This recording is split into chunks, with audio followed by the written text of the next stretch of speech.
All right, just getting set up here.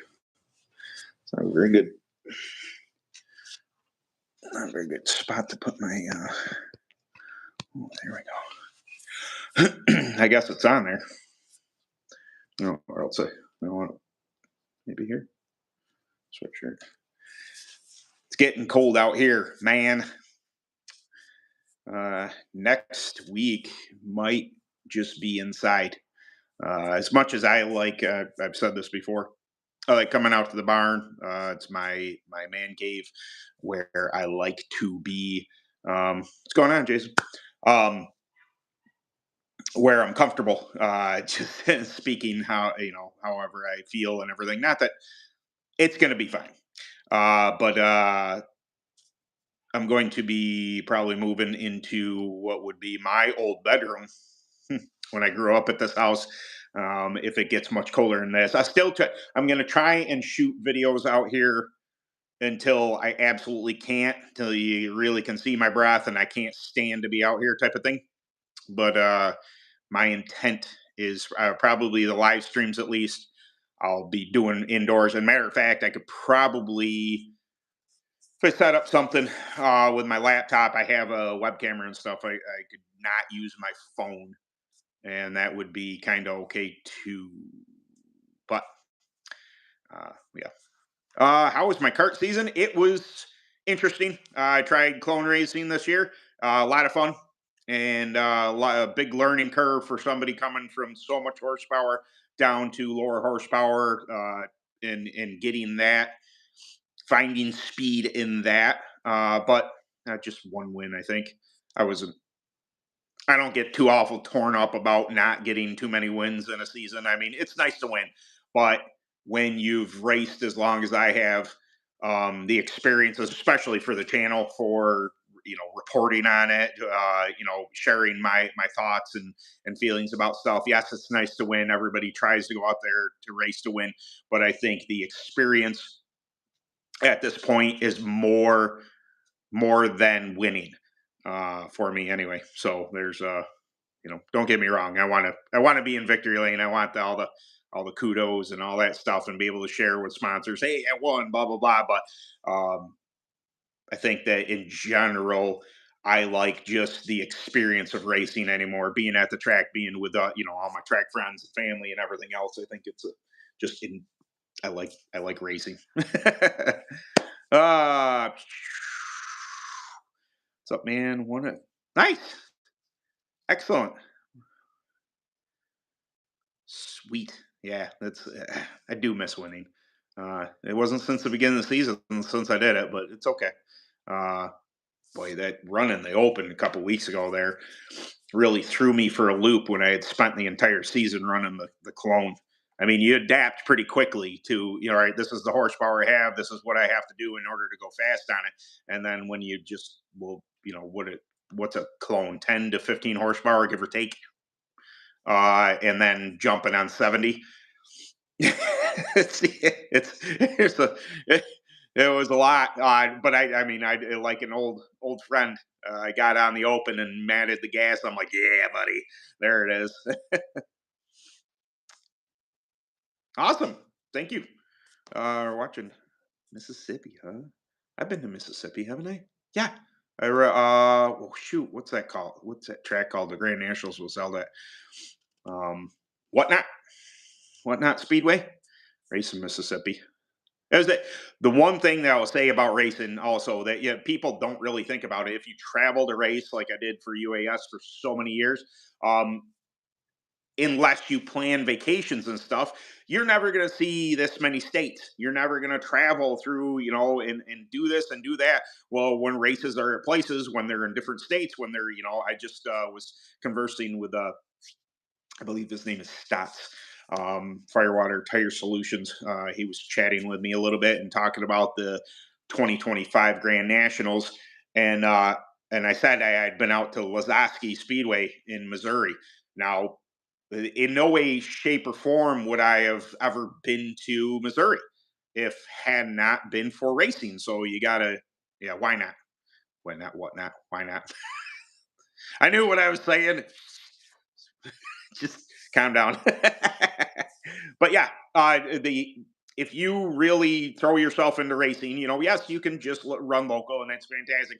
But if you want to go and experience, different states and different races and all that stuff, racing's, freaking great. I mean, I've been up and down I've raced almost all the states up and down the Eastern Seaboard. Like I said, Missouri, I've been through there, Kentucky. Uh, I've raced in Tennessee. Maybe I've raced in Tennessee, Florida. Yeah, that's there. Ohio, a whole bunch of times. I've ridden in Ohio a bunch, considering. But yeah, just good stuff. I like the. Yeah, why not? Yeah, it's a big car track. Fast. It was a lot of fun. Good experience. How is it going, peeps? Did you race? I raced more at AMS than Champion. I raced at Champion twice this year. Uh, Twice. I think twice. I think only twice. It's just Friday nights are hard to do. I get out at 5, and then by the time I got down there, I had to start scratch, pay my money and all that, and had to start scratch and heat races and stuff. But it was just, it's an hour and a half for me, so it's tough getting out at 5, but doable. Come down Louisiana. Nice. Yes. I would love to go way more places. Um, yeah, down down south is it's my favorite. I would love to be able to move my family down south. I just prefer everything down there. I like freedom. I like the food, the whole nine. People are super friendly. There was a story I was talking about when we are at the open races, or the UAS race, the Northeast Divisional. There, I was talking with my friends, and how we raced in Jasper, Florida, but our hotel room was in Georgia. And when we wouldn't, Mark Bergfeld and I wouldn't get back to our hotel room till way late at night. And Waffle House was right there by our hotel room. And 2, 3 in the morning, it didn't matter. Southern people, Southern hospitality is a very real thing, just as nice as pie to both Mark and I. And you can Southerners can call it Awful House all you want. Us Northerners like a home cooked meal.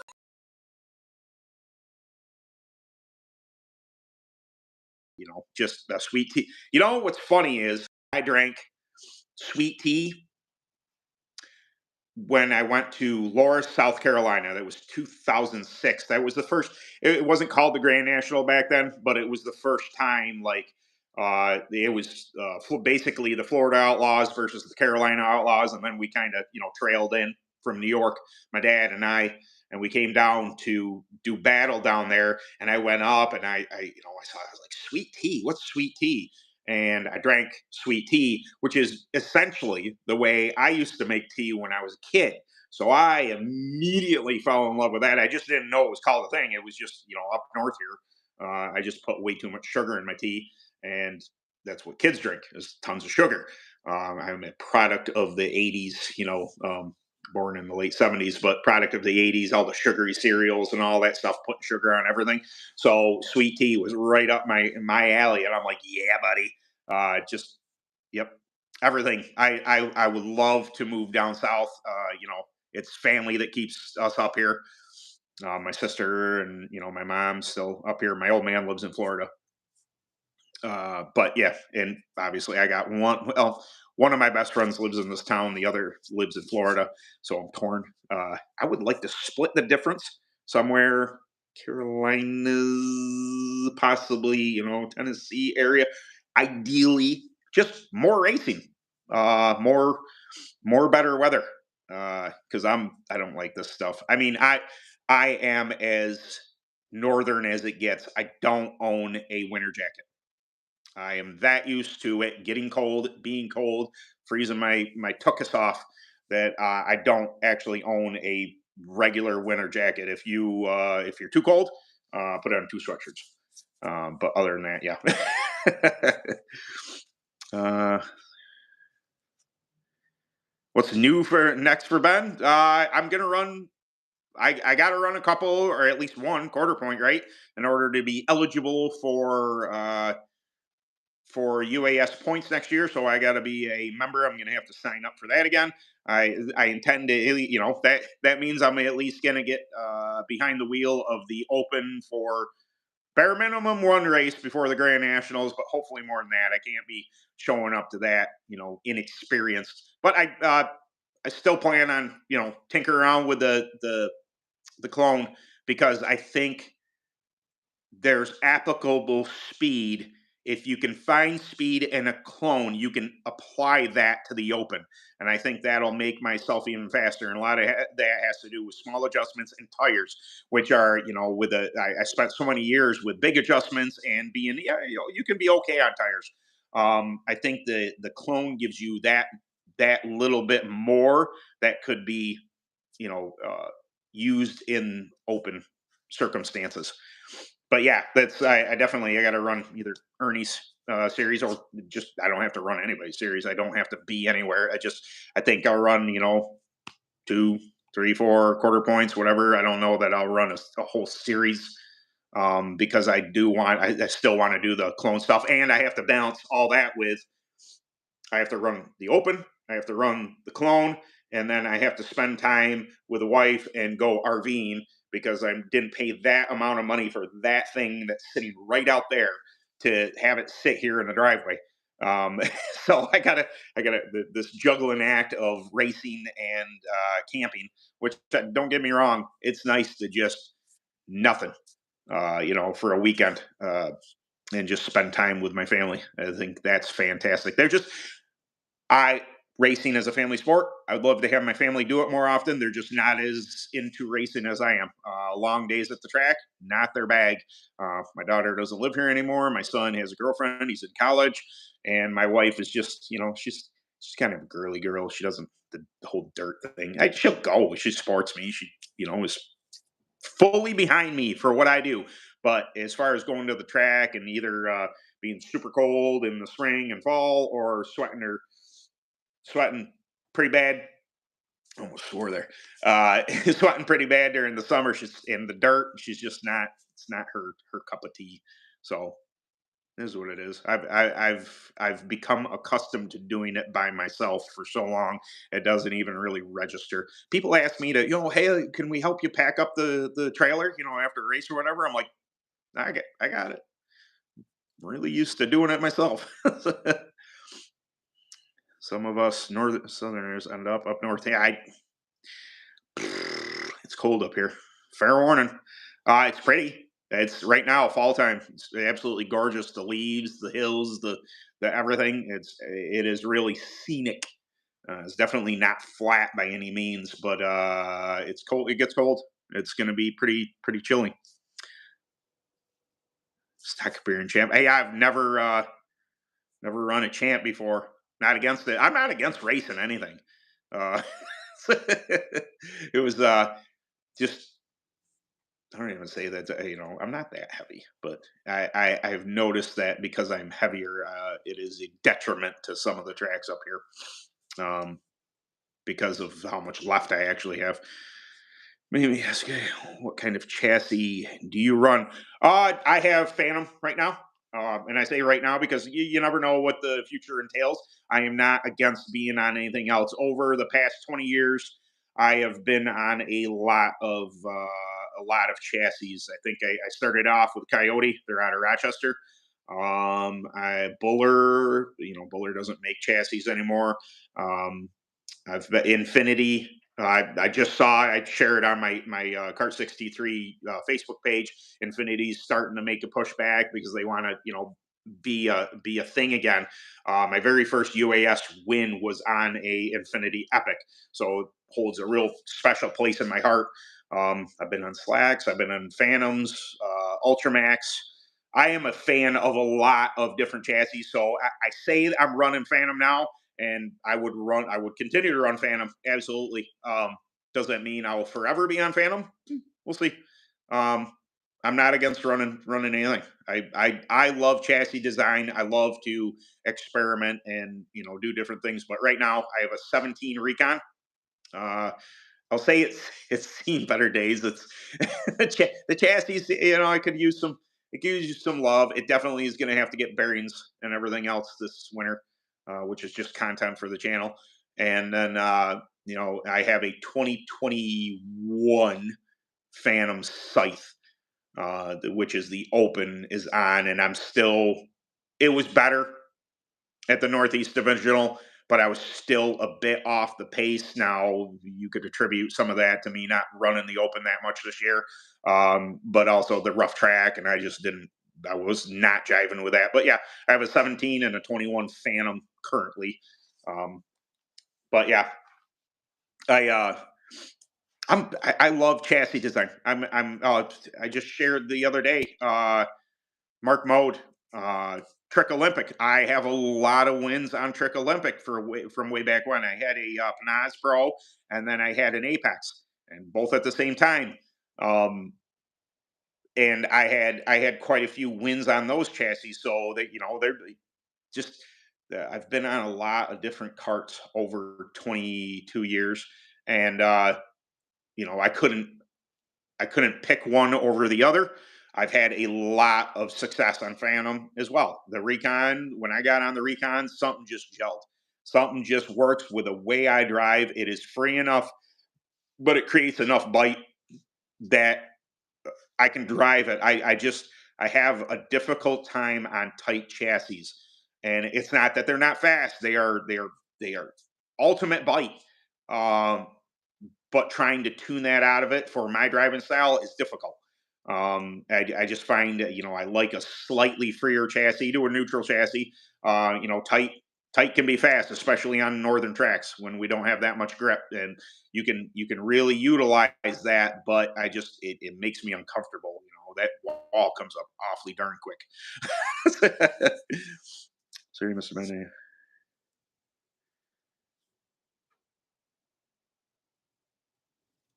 Oh, thank you very much. Mr. Walker. Yeah, I appreciate everybody watching. Just to give everybody an update because it's blowing my mind. I am like 16,000 views on that video. That it's you see that that video is 16,000 views shy of 3 million views. Why? I don't get it. I do not understand. And the comment section is almost up to 1,000 now. The comments is up to 1,000 because I've responded to almost all the comments. If I didn't respond to all of them, it was just because I was just like, man, I can't. I just like it and then moved on, and then it considers it, that I responded type of thing. But I have replied to. I would, God, I have probably replied out of 3 to 4 out of 5 comments on there, and I have been called a moron more than I. This is the stupidest thing ever. You're dumb. You ruin these tires. This, I have. What occurred to me? Somebody made a comment, and what occurred to me is we know this, and I think maybe my coworker said something. He says maybe you weren't as descriptive as you needed to be in the video, and this is true. For what it's worth, I create videos for you guys. I create videos for the however many subscribers I currently have that are in karting and or are looking for karting. It was just a fun video where I take the lap disc and the grinder, run across the tire. I do this all the time up here. I talk to a lot of people. We grind tires all the freaking time, but apparently not only are people not aware that we run slicks on dirt, but that I would dare grind a tire that and I get called stupid for it. And it's just like I get it. You've never seen it before, but could you just step back and think that, hey man, I don't know much about what he's doing. Might I just ask what he's doing? And a lot of people did do that, but there are people that just blatantly like, you're a moron, you ruined those. And I'm like, well, that set of tires went from fifth up to second in the race that I raced that week. Like I didn't ruin them. Like it was. It's been fun. I take nothing away from it. I had no idea it was going to do that, and I tried to capture lightning in a bottle, or at least the attempt to catch lightning in a bottle. I made a similar video, not obviously not the same, different, sanding with just some sandpaper, and just to see if I could catch the algorithm again. And no, the answer is no. The video did okay. I think it 8,000 or something like that, and that's fairly typical for a short. From what I'm scrolling through and checking out, it did really well, but nowhere near, like really 3 million is just blowing my mind. It's so weird. So every week until this eventually it's just gonna die off, and then it'll have no views, which is perfectly fine because I it's not that I won't answer the questions. It's not that I won't reply to the comments, but it's just like there are a lot of them, and whew, my thumbs get tired after a while. Okay, something. Goes the chassis here. Yep, I love Ultramax's. Uh, shoot, not the rival, the Evolve. I love that chassis design. I love ingenuity.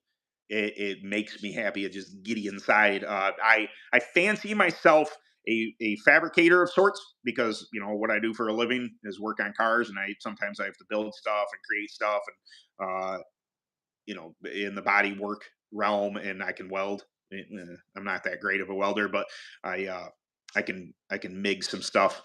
Um, and I just like that. I love creation. I'm also artistic, and at one point in time, I was going to be a tattoo artist. Some of the tattoos I have on me are done to myself, so I was going to go to art school at one point in time. So I like that. I love creativity. I like thinking outside of the box. I love attention to detail and things like that. And Ultramax is no slouch on that. They is it Dill or Dell Fabrication, South Carolina, I believe. And the same goes for Truck Olympic. Mark Mode is a like I put on the thing I shared. He is an artist. He creates art, and those chassis are absolutely gorgeous as well. I'm excited to see what comes about this coming year because I would envision that, like I said, Infinity is going to have a brand new chassis. I'm assuming. Um, the V3 from Premiere is going to be eventually coming out here. Say, get a peek to look see at that. Phantom eventually is going to release theirs. I don't think there's any real rush there because why would there be? The Recon just freaking works. It is a great chassis. There's a reason they went back to it. People were wanting it, and Phantom said, "Okay, fine, we'll make the Recon again." And there's zero wrong with that chassis. Performs, big tire window, does everything. It's got a ton of speed in it. But eventually, they're going to want to release something new. So I love that. uh, I just love the anticipation of seeing new things. And Infinity, I don't know if you guys ever paid attention to back a while ago. Mike was bending up some stuff and created the Helix, which was a very interesting cart. Uh, Went away from it pretty quick. Mike Ward of Infinity. Went away from it fairly quick, but he did some of those, and then I believe he came out with a Vortex, which the Vortex looked very similar to what a couple different manufacturers make now. Um, very similar through the hip area, I will say that. Not the same, not nobody copied anybody or but when the around the hip area, which is the center of the go-kart, that starts to become similar in the weld points. Now the bar is getting there, maybe a little different. It's something I've noticed, because I observe, I like stuff like that. Uh, and I'm curious who's gonna step outside of the box and start moving stuff around to see if there's more to be had. I would hate to see most manufacturers get into the same, you know trapped in the same thing without actually experimenting, trying to find better speed. I don't want to say it's a lull right now. It just seems that you know people like Trek Olympic and Ultramax are willing to step outside the box a little bit. Kinetic is another good one. Uh, but they're, I guess once you find speed, and it just is going to take tweaks in order to either beat your competition or stay with them type of thing, then there's not as big of a press to change things. You don't want to upset the apple cart. And not for nothing, Phantom, for instance, they, in search for speed, they found speed, but it made some people unhappy. The Deuce, I had a Deuce, extremely fast chassis, um, way more tire sensitive, had great roll speed, uh, but people, they asked for more roll speed. Harold said it. They asked for more roll speed, and then they didn't like it. So Harold cut up the jig and said, "All right, fine." And then with the Scythe, I think the Scythe is pretty darn close to the Recon, a little more entry speed. Then the Recon doesn't get off the corner as well, at least from my experience, from what I'm able to do. But just that little bit, people are real finicky, and if you design something out of the box too far out of the box, that makes them not hit just these numbers. I want these numbers, and I want to be able to work my tires. That's all I want to do. Then you kind of relegate yourself into making the same thing. Okay, I don't want to skip over anybody here.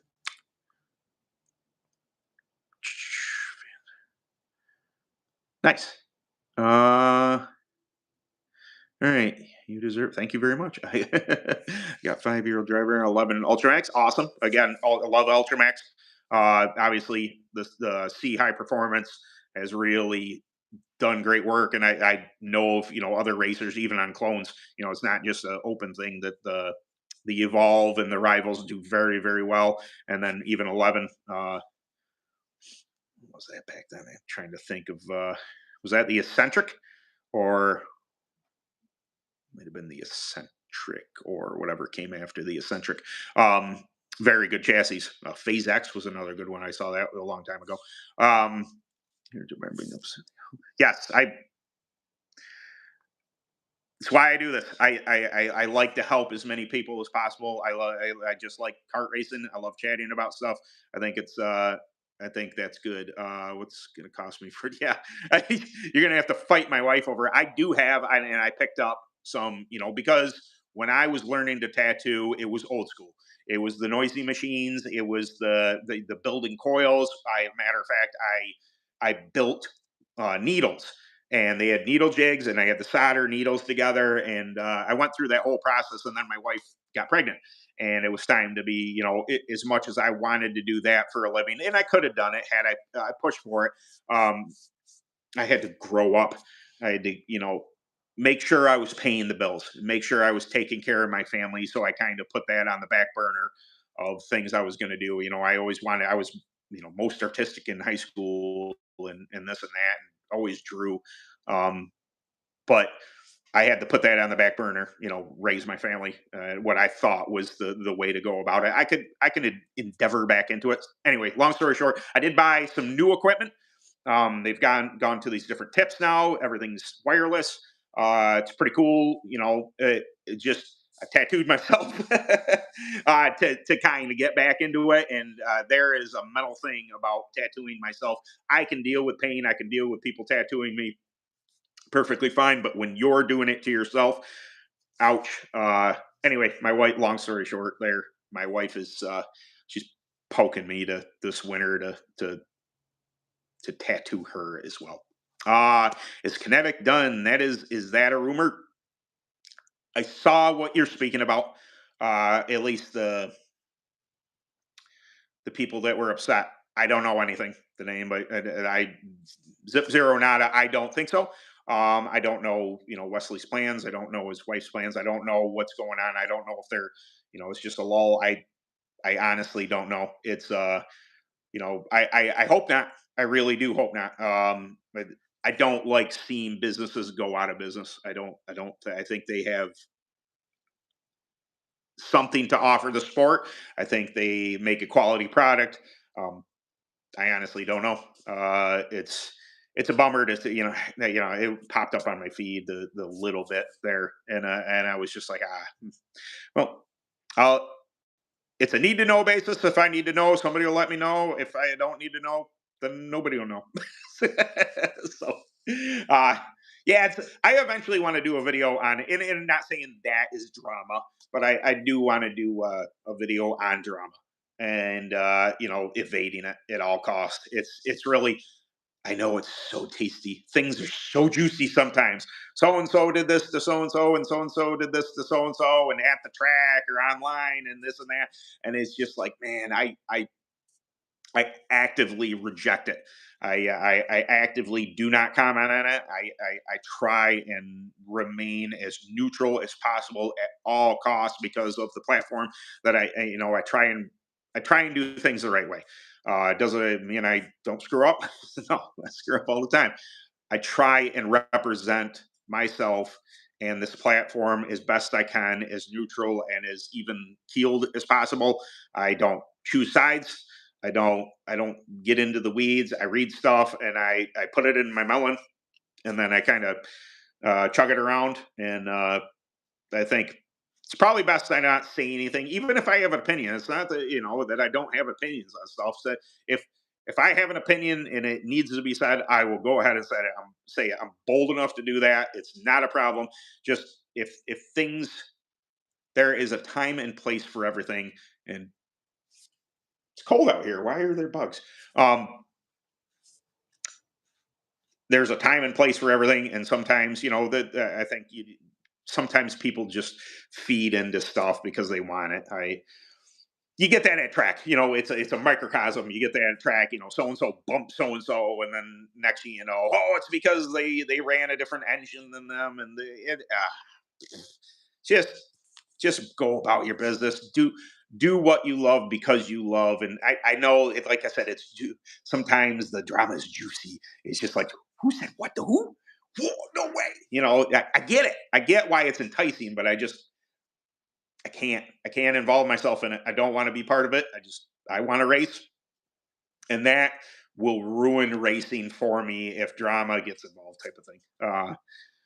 I got a 23 Vulcan. Hope the parts are around.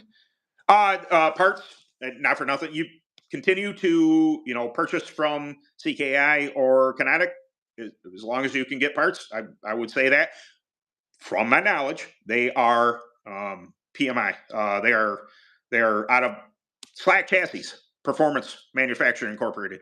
I believe they use the parts from PMI, so spindles and stuff like that. If I'm not mistaken, somebody can correct me if I'm wrong, but I'm fairly certain that's where they get the components for it. It's just they make Slack makes fantastic parts.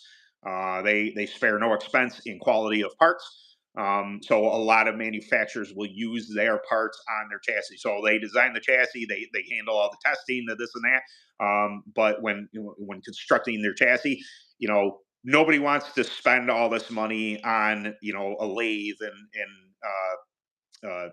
like a Haas, yeah, water jet and stuff like that to cut their own parts out. So they buy parts from a manufacturer like PMI, and they just get shipments in, and then they can assemble chassis, and there you go. But yeah, I don't think that I'm like I said. You can correct me if I'm wrong, but even if something, God forbid, were to happen, I don't think it's gonna. But I believe those parts are available from Slack. I will. My only slight on Slack is they're expensive, but I'm cheap. It's not. They make a quality. I just said they make a quality part, but I'm cheap, so it doesn't always mesh. Uh, but yeah, Vulcan. I've heard nothing but good things about it. I think they're a high quality chassis, manufactured well. Uh, you know, 4-H champs, but we picked up Eleanor champ outside of Florida trying it next season. Nice. Oh, I'm sorry. I saw the Eleanor thing. Yes, I have heard of Eleanor. I've seen them. I know that they were Florida based, or are Florida based. I'd say were. I don't know. I don't know a ton about them. Another very good design. I remember seeing them and thinking that's awesome. The only, I think, is it JP Curry in Pennsylvania had one for sale. That's the closest I've seen an Eleanor get to me. It's just not something, you know, it's not something I've seen a ton of. I've heard of them, but yes. Yeah, we're setting up an old Kart 2001. I would say low cross is your best bet on a older chassis. Um, I know a lot of people are just they're going to throw numbers at you that say that run 60 something cross or something. I wouldn't do that. Um, for instance, when I ran I mentioned it before, the Trick Olympic, the Panaz Pro, I would my setup was somewhere in the neighborhood of this 56 to 57% left, depending what kind of track. If you have low side bite, less left side weight. Anyway, cross 52 to 56 is where I ran mine on the cross, and then about 45 5 nose. A little lighter on the nose, a little lighter on the left, a little less cross. Um, the concept for older chassis is not the same as newer chassis. Like newer chassis, when you get on a hot fast track, you dump the cross into it. You want to get off the right rear. This is my perception of it.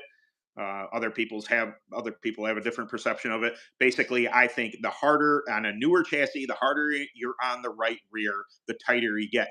The opposite is the same for the opposite is for low chassis.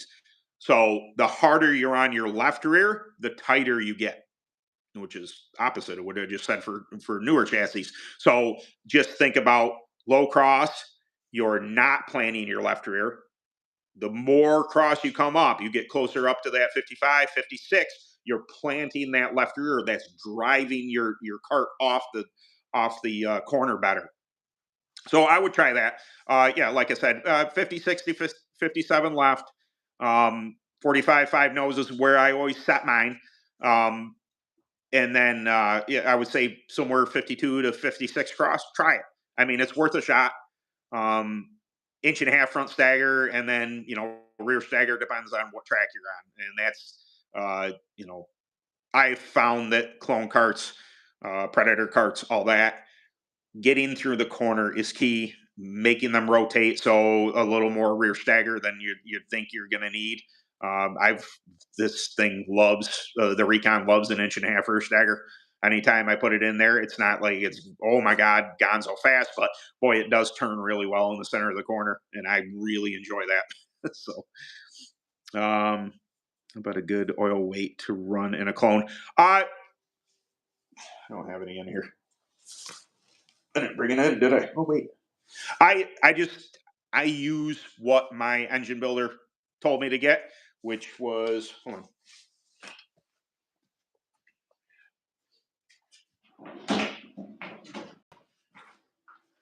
Matter of fact, I'm out of it or getting out. I got probably one oil. I got Dino K. I have no idea. This is the stuff I got. It's super thin though. Now, from what I know, it's as light as you is one of the lighter oils with good protection.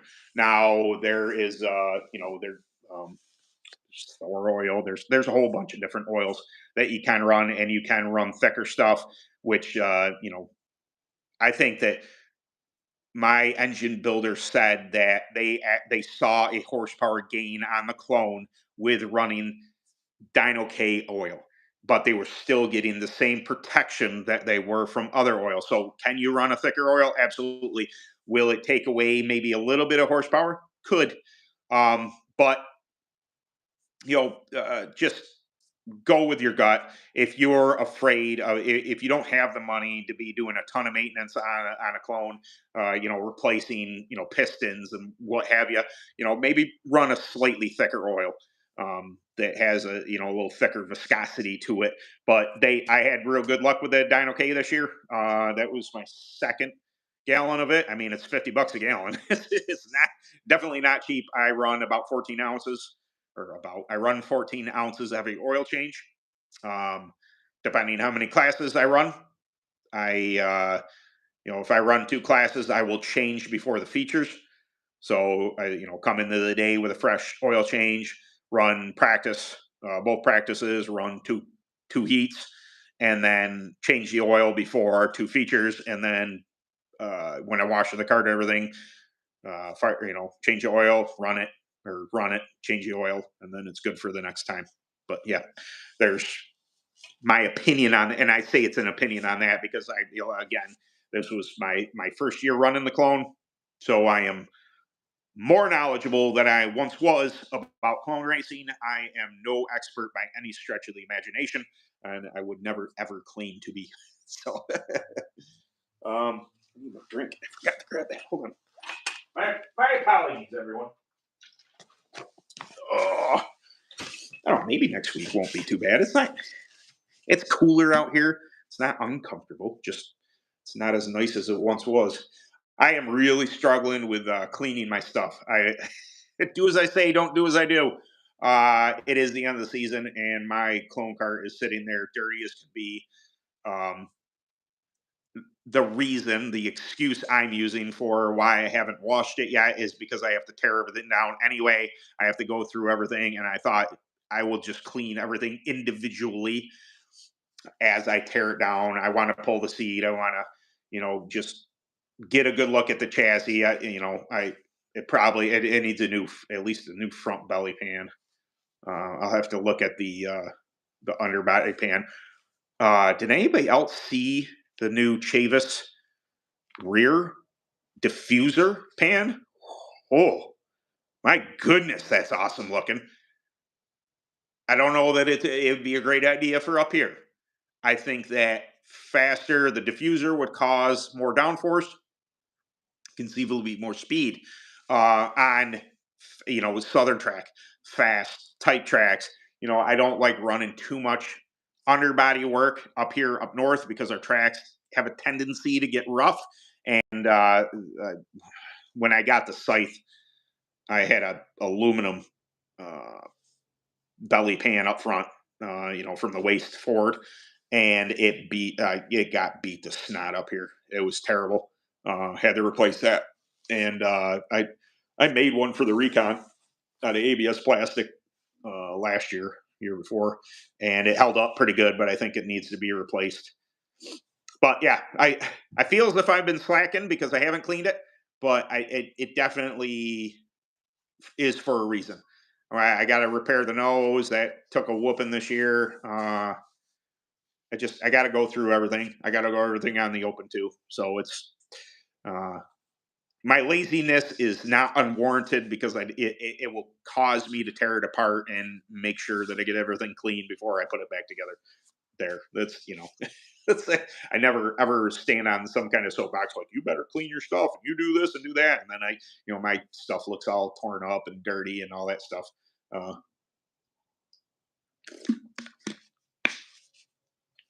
I suppose part of it comes with that I don't have newer stuff.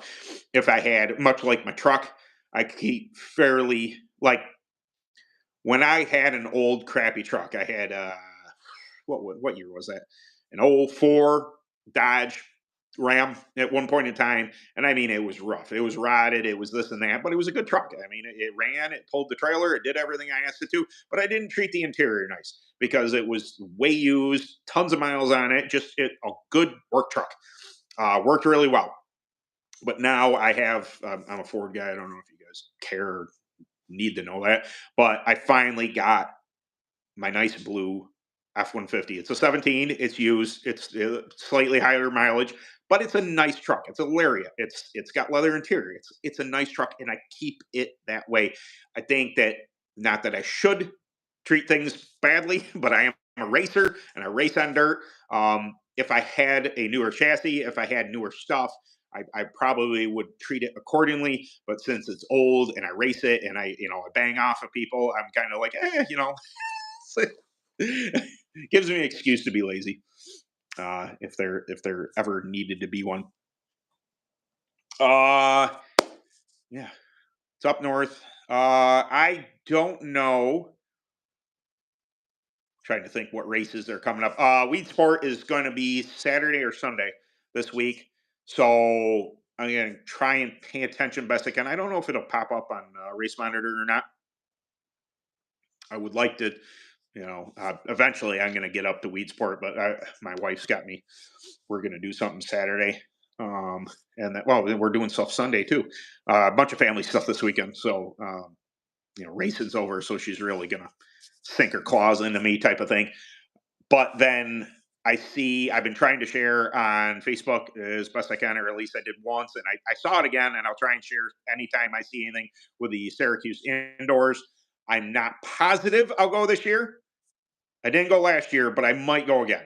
Um, and boy, oh boy, for all the people who commented on the video that I'm an idiot about grinding tires and stuff, I'll probably, if I do go, I'll be sure to record people grinding tires on an indoor event. Hmm? Oh, that'll drive them friggin' nuts. uh, how often should you? Depends on how. I'm going to say this. It's not. It's not meant to be. How fast do you want to go? So a manufacturer who at the top level of everything is going to replace their bearings and spindles and such way more often than you are. But they're running big state races, they're running Maximilian, they're running these, high end type of things. How often would I replace it? Once a season, maybe mid-season, pay attention to jiggle, move when you're cleaning stuff, when you're lubricating stuff, move stuff. See if you can move stuff. If your heims start to get, wobbling, I noticed that on, I think it was the open chassis, that my heims are loose on the left front, just ever so slightly, but I just noticed. Hold the steering wheel, and I started to move the left front tire, and I could see the heims moving ever so slightly. So I know it needs heims. But spindles, uh, they do wear out. They are a high wear item. The more you can replace them, the better. I would say, if you really want to be, a bugger about it, every 10 races, I don't know. I don't know specifically what to say. Would I say that it would be a good idea to replace them maybe mid-season? So it would never, in my opinion, it really doesn't even give them a chance to wear out. If you really want to be, uh, I would say it would probably make a difference. I would say that also, I know somebody that just replaced spindles on an older chassis, had a ton of runs on the chassis. I don't know how often they changed the bearings in the spindles, but they bought brand new spindles, put it on it, and they said that it changed the cross percentage of what it was by 6%. So if they had 62%, they put brand new spindles on it, and it was like 68% or something crazy like that. Like just changing the spindles, just because the bearings were a little bit worn out, maybe the spindles had taken a shot or two. So things like that do matter. They really do. Like I said, upper echelon people, they're changing their axles more often. Their they're changing their spindles, they're changing bearings, they're all that. Uh, yeah, it's crazy. It was crazy for me to hear. Like I was just like, really? And they're like, yeah, for real. I think the chassis was a 2020, and it hadn't. Mind you, they have other chassis that ran other stuff, but they had put it on the scales, and then they changed spindles, and then it changed that much. So you can imagine how much those bearings had worn out over that time, or like you take a shot. Um, and it might have bent stuff just slightly, but it was a big swing, and I was like, wow, impressive. It made me think about the 17 that did I replace.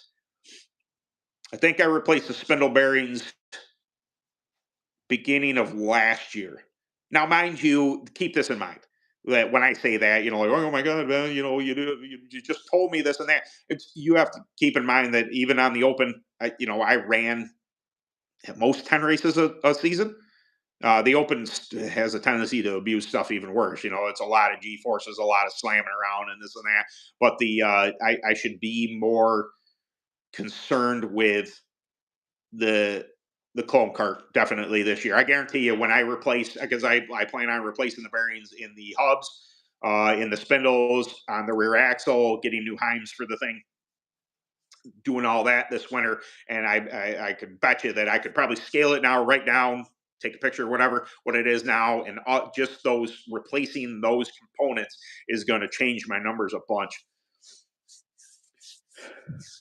Yeah, there you go. See, that's I um twice a season for us have been three. Yeah, absolutely. I wouldn't be a bad idea. Um, I really like Triflow. I think that is one of, if not the best lubricant. Am I against some good old WD-40? Absolutely not. WD-40, it just it's a good penetrating oil. It doesn't the oil isn't the greatest compared to like a Triflow, which has a Teflon in it. Uh, but the penetrating aspect of WD-40 is really good, and especially WD-40. If you wash your cart, you wash your bearings and all that stuff. If you don't take stuff apart like I don't, that WD-40 water displacement is what WD stands for. So it's going to get in there. It's going to get the water out of wherever. I like to spray and move stuff and spin my axle and all that, but Triflow's mine. 3-in-1's another one. Um, 3-in-1 works really good. Bearings, use it for chain lube as well. One thing I did, so I had some extra. I don't know if I'll make a video on it because I'm not sold on it. It's not a bad idea. I started when I took off my hubs the past couple times, washed the cart and everything. The idea was not to take out the rear axle, take off the front hubs, to reduce the amount that those are being exposed to water. Um, I wanted to try it this season just to see how the wear was, and it turned out really well. Now, what I did the past couple races was I had some ATF sitting around, and I had a mixing cup from work. It's just paint mixing cup, but I filled it with ATF, and then I cleaned off the hubs best I could, and then I just threw the hubs inside the ATF. You know, I don't think it's a bad idea. And just let them sit till I was ready to assemble everything. I'm not going to give you a time because I didn't really pay attention. But sometimes, if I wasn't racing for a couple of weeks, it'd sit there for a couple of weeks in the oil. It's not hurting anything. Obviously, transmission fluid deals with metal on metal components inside your vehicle. It's not going to hurt anything. And I will say this: that when I put my front hubs back onto the spindles after I cleaned the spindles and lubed and everything, that they sure did have a nice tool. So I won't recommend it. I'll say it's not a bad idea. That I thought that it worked really well, and the same I would say would pertain to the chain. If you're taking the chain off and taking the rear axle off, you're taking the chain off. Uh, just throw it in the ATF too, and it can sit there as long as it needs to sit there. It's not going to hurt anything. It's going to create lubrication. It's not, like I said, it's not a bad idea. I don't know enough about ATF to be like, you should really do this. What I do is, what I do.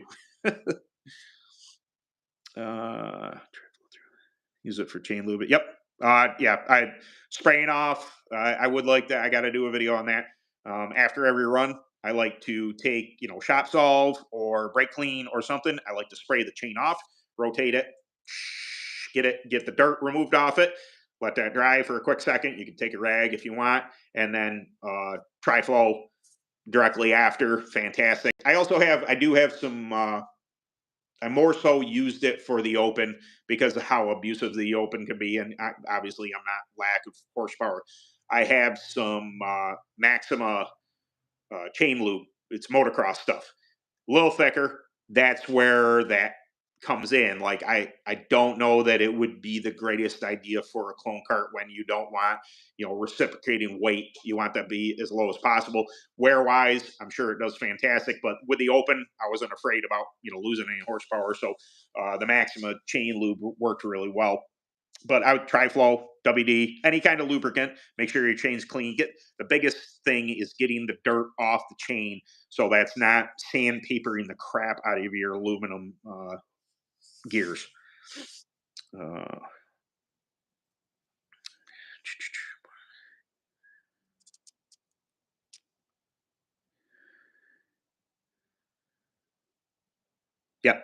Absolutely agree. Uh, WD-40 and brush it dry. Yeah, absolutely perfect. Yep, right around.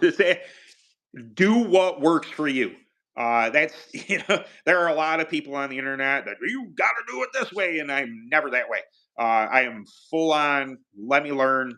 Hey, you got a different way. Let me try it. Or at least let me, contemplate. Do I have the stuff to make that work? But yeah, getting a gallon of WD-40, having a container, taking your stuff off, dropping in a WD-40, letting it do its job, take it out, get it clean, tri-flow. Absolutely.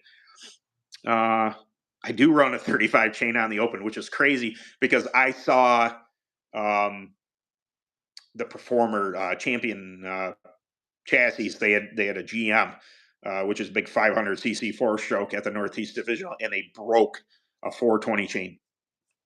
Broke it, snap. And they're if anybody looks at the Bama, that's I'm running a little 35 chain off it, but you're talking about humongous torque compared to what the Bama does. Two strokes have high horsepower and lower torque. Four strokes have a butt ton of torque and maybe not as high of a peak of horsepower. So the difference is there. I've never really had a problem with the 35 chain on the Bama. Seems to take it just fine. It's maybe it's just because I'm used to it. I tension it correctly, pay attention to that stuff like that. You can chew the crap off the teeth off of your rear axle if you're not careful about that. So yep.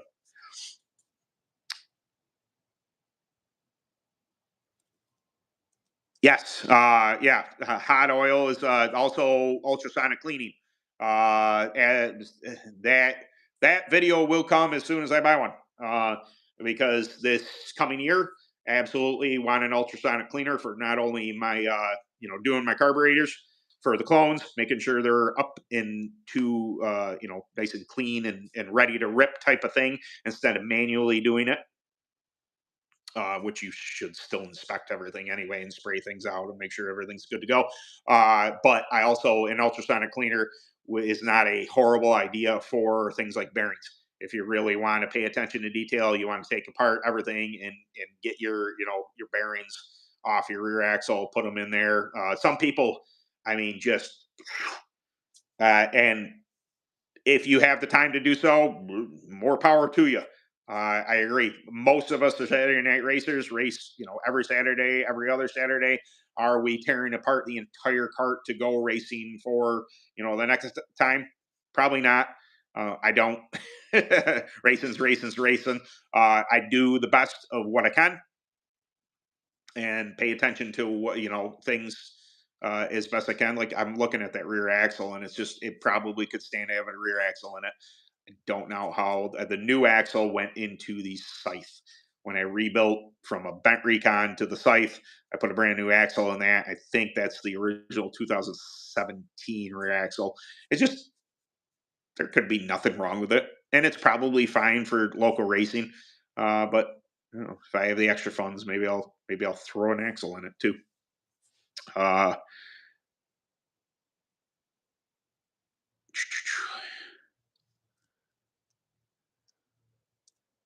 yes, yeah.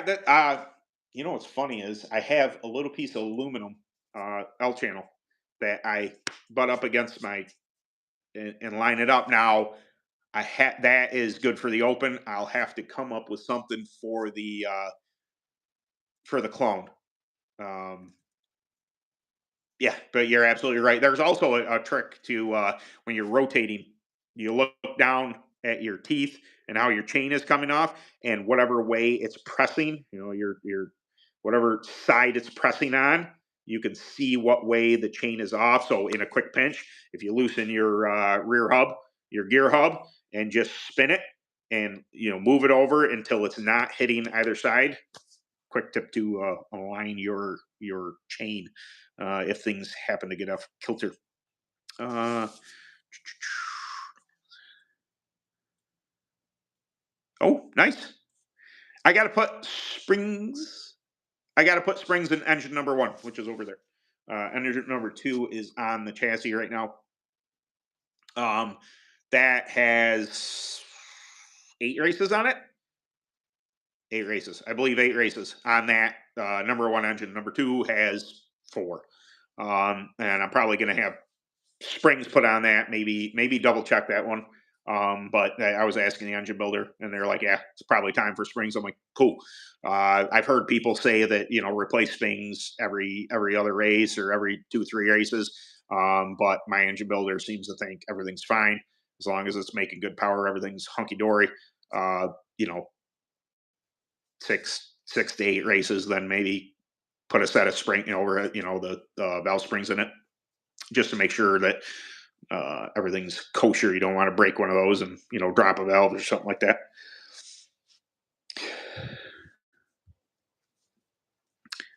Set up video tips and tricks, bathroom scale. I want to do bathroom scale thing. The problem is I don't have bathroom scales. I don't have 4 of them to do it. I can talk about it in principle. I just have never. Probably it might be worth my time to buy 4 scales if I could get them cheap enough, and then just go around and do that. It's just math. Um, it's a overall weight, and then say your left side. It's going to be that. Now, what percentage is that weight of your entire weight? That's all it really is. But having you definitely need help to set people on and off for that. So yeah. But yeah, I could probably get on even eBay and just buy 4 cheapy scales. But um, honestly, that's race money you're taking out of my pocket. It wouldn't. It's not that it wouldn't be a great video and it make a lot of sense. And I probably will do. I think I have it written down in my notes to do it. Talk about bathroom scaling.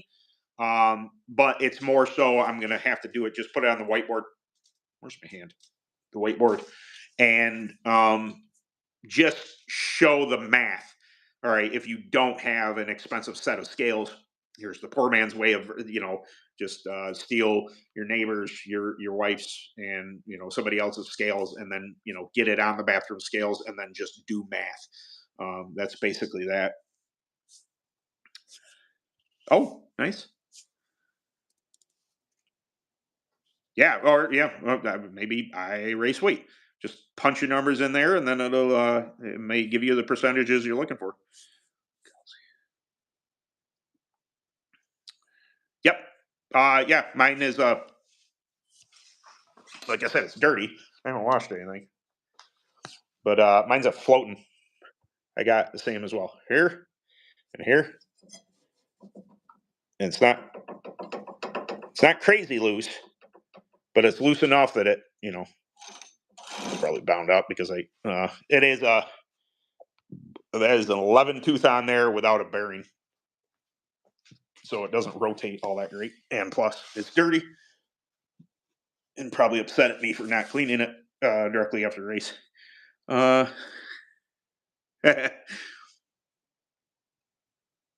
yeah, no, I got it. Uh, and not saying I won't do it. It's in my head to do, just whether or not I get to do it. I did. I don't know that anything will change from what I said. I People have said, about more so about tires. Do you bring them inside? Do you keep them warm? Do you? I leave tires out here. I mean, hear me out on this thought process. Heat would make rubber dissipate oil quicker. Make sense? Wouldn't the cold do the opposite? Wouldn't that essentially lock in the oils and not allow them to evaporate from the tire? I don't know this for a fact, but that's where my brain goes. So I don't. I brought them into my basement one year as just a big pain in the ass because I have to get in my mudroom and then I have to open the trap door and then I have to go down and then I made these stacks of tires and then they just sat there, for 4 months. And then I had to go down and get them, and then I had to surface them anyway. I put every single one of them on the surfacer and clean them up. I've never seen a difference in doing that or leaving them out here. So I just leave them out here. I don't think that it hurts that much. It's my opinion. I don't know for certain. Winterizing wise, I'd say it's more so tearing down and checking over everything. If there's things that need to be replaced, replace them. If you're going to do something like we just discussed, maybe if you want to buy some cheap automatic transmission fluid, ATF, and just buy a container and then put all your bearings and all your stuff in the ATF and let it sit for the winter. It's not going to hurt anything. I'm not telling you to do it, but I'm saying that if you want to, keep stuff from rusting, keep stuff from, and it's not going to hurt it to do that. Uh, but that's, yeah, I mean, it wouldn't be a bad idea. I'm going to take all my engines inside. Um, do I think it'll hurt the clones to be out in the cold? Probably not. But we do run water. I say water, ethanol, water. Where am I going with that? The gas we run has ethanol in it. It attracts water. Water in engines is no good. There. If you bring it inside, it has less of a chance of crystallizing, getting cold, freezing, all that stuff. Obviously, I have to do it with a two-stroke because that is water cooled and that will break the jug. That is one of the things you do not let engines with water in them freeze because water expands, it breaks stuff. It's not good. But I fully intend on the clones are coming in inside with me. I'm going to find a little stash spot for everything and just open two clones and they can sit inside. Maybe I'll, eventually I'm going to take engine number one back down to the engine builder and have them put some springs in it. Just make sure everything is hunky dory with it. Make sure if it needs fresh, have it fresh. If it doesn't need fresh, then just springs and whatever. But yeah, our bearings Russell. Yeah, I mean you can do that. Just chances are, depending on when you put bearings in it, it may need bearings over the winter. So you just, winterizing would be go through your stuff. Maybe ask Santa for some bearings for Christmas, uh, and then uh, and then just replace stuff come next race season. It's not a bad idea. Starting the next race season on not worn out stuff is never a bad idea. If you can afford to do so, put bearings in it. It's not going to hurt anything. A matter of fact, it's probably going to help. But I see. I'm looking up there.